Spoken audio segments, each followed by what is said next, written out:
Hi everyone, and welcome to the last video in the 6 and Alveo series where we discuss current topics for data supply and data management. My name is Sam Sundera and I'm the head of future business at 6. I hope that you managed to catch the first two videos where we talked about the data supply chain and ESG data. If you haven't, both videos are available on the Alveo website and on the 6 and Alveo LinkedIn pages. So today, I'm happy to say that I'm joined by Mark Hermeling, CTO of Alveo Technologies. Hi, Sam. Hi, Mark. Mark leads R&D at Alveo and works closely with product management and technical services to drive continued growth and product innovation. So, Mark, hope you're well. I have 3 questions for you.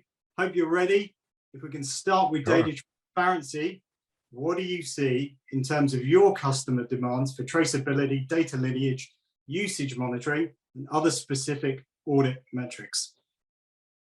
Financial services firms have an increasing need to be able to explain their data values, the sources where they got the data from, any business rules that were applied, like quality checks, and if that data was derived or directly from source.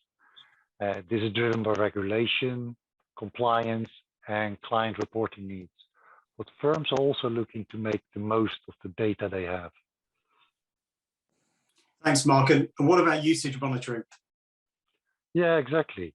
So for them, to get the most out of the data, then you really need to monitor the usage of the data within the organization, to identify the underused data sets, to make sure that they don't exceed their license restrictions, to optimize, the data they have from the sources they already pay for.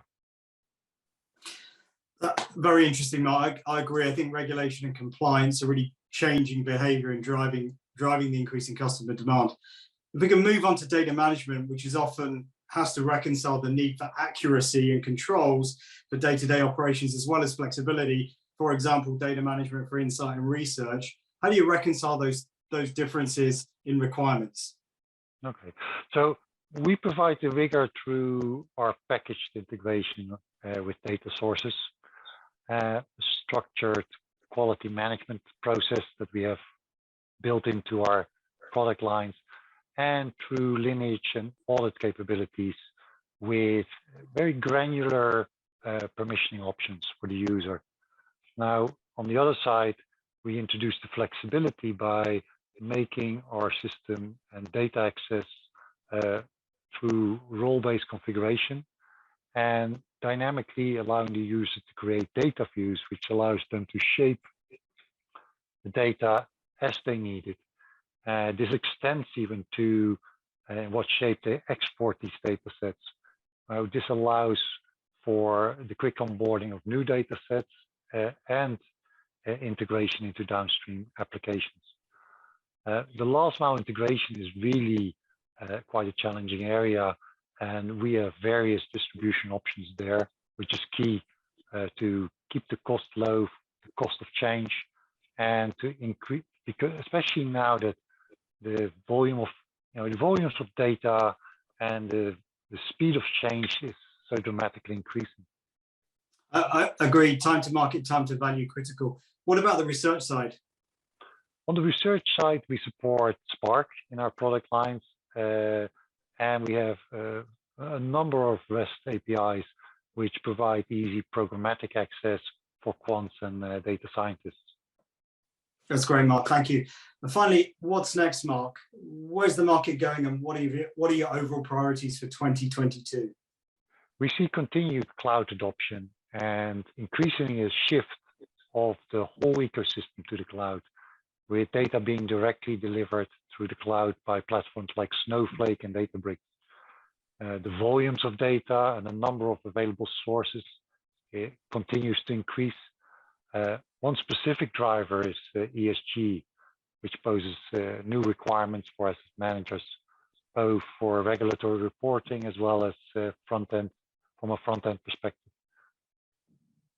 Yeah, I'm glad you've raised the ESG point. I think it represents a significant data challenge for us as data providers, you as data managers, and on our clients trying to use this data on a daily basis.